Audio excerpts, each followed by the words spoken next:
आज हम लोग चार्ल्स में दूरी का एक कॉन्सेप्ट सीखेंगे, बहुत बेहतरीन। आओ भाई समझो। देखो छोटी सी बात ये समझ लीजिए, अगर हमें कहीं स्पीड का रेशियो मिल जाता है तो हम टाइम का रेशियो निकाल लेते हैं, और टाइम का रेशियो मिल जाता है तो हम स्पीड का रेशियो निकाल लेते हैं। क्वेश्चन ये, अर्जुन मलाइका को अपनी कार से, एक है अर्जुन और कौन है भाई, मलाइका अरोड़ा है। एक अर्जुन है और एक मलाइका है। अपनी अपनी कार से दिल्ली से कानपुर जाना है। ठीक है भाई।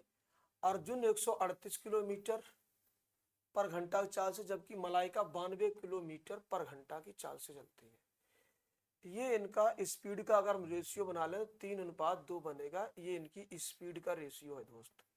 किसका रेशियो है? स्पीड का।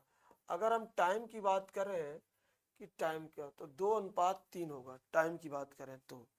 उसके बाद में अर्जुन को कानपुर पहुंचने में 8 घंटे लगते हैं।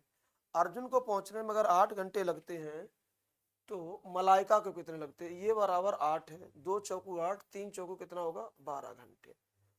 तो मलाइका को टाइम लगेगा 12 घंटे। बताओ भाई समझ आया कि नहीं आया? क्यों भाई, समझ आया कि नहीं आया? बताइए जल्दी से।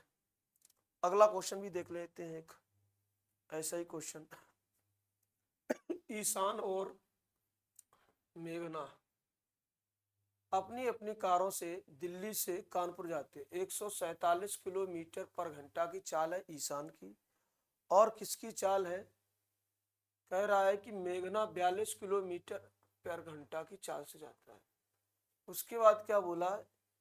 इनका अगर हम रेशियो बना लें तो रेशियो बनेगा 21 से 7 बार कटेगा, 21 से 2 बार कटेगा। ये इनकी स्पीड का रेशियो बनेगा। अगर हम इनके टाइम का रेशियो निकालें तो 2:7 बनेगा। दोनों में से कोई एक दिया होगा और दूसरा हमसे पूछा जाएगा। मेघना का दिया गया कितना? नहीं, ईशान को पहुंचने में लगते हैं 8 घंटे। ईशान का 8 घंटे है, तो मेघना का कितना होगा? 4 गुना है तो ये 28 घंटे लगेगा। मेघना को टाइम लगेगा 28 घंटे। ये रेशियो बेस्ड क्वेश्चन है, जिसमें चार्ल्स में दूरी का रेशियो बन जाता है, उस पर आधारित क्वेश्चन है ये, है ना भाई। चलो एक क्वेश्चन और देख लेते हैं। प्रशांत और निशा, कौन कौन है? प्रशांत है और निशा है, को अपनी कारों से दिल्ली से कानपुर जाना है ना।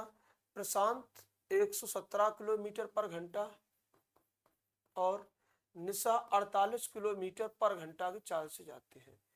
इनका अगर हम रेशियो निकाल लें, 3 से कट जाएगा 39 और 3 से कट जाएगा 16। ये इनकी स्पीड का रेशियो है। अगर इनकी हम टाइम का रेशियो निकालें तो क्या आएगा? टाइम का रेशियो आ जाएगा 16:39। अब हमसे कह रहा है कि प्रशांत को 16 घंटे लगते हैं। प्रशांत का 16 बराबर अगर 16 घंटे है तो 39 बराबर 39 घंटे, यानी निशा को कितना टाइम लगेगा? 39 घंटे लगेंगे। बताओ भाई समझ आया कि नहीं आया? क्यों दोस्त, समझ गए? आगे बढ़े। अगला क्वेश्चन, प्रशांत और निशा अपनी कारों से दिल्ली से कानपुर आ रहे हैं। प्रशांत 72, निशा 64। तो 9 से कटेगा नहीं, 8 से कटेगा 9 बार, 8 से कटेगा 8 बार। ये उनकी स्पीड का रेशियो है। अगर ये इनकी स्पीड का रेशियो है तो इनके टाइम का रेशियो क्या होगा? 8:9। 8:9 होगा। निशा का दिया गया, क्या बोला गया? प्रशांत 72 है और निशा ये है, ठीक है। प्रशांत को टाइम लगता है कितना? प्रशांत को टाइम लगता है 16 घंटे। प्रशांत को टाइम लगता है 16 घंटे। तो निशा को कितना टाइम लगता है? इसका डबल लिखा है तो इसका डबल कितना होगा? 18 घंटे। इसका डबल कितना होगा? 18 घंटे। Option number A, option number A. क्यों भाई, समझ पा रहे हैं? तो ये टाइम एंड डिस्टेंस में रेशियो मेथड से क्वेश्चन लगते हैं और ऐसे ही लगाया भी जाता है। चलो एक क्वेश्चन और देख लेते हैं। टाइगर और दिशा अपनी अपने कारों से दिल्ली से कानपुर आ रहे हैं। टाइगर 100 किलोमीटर पर घंटा की चाल चलता है और दिशा चलती है 35 से।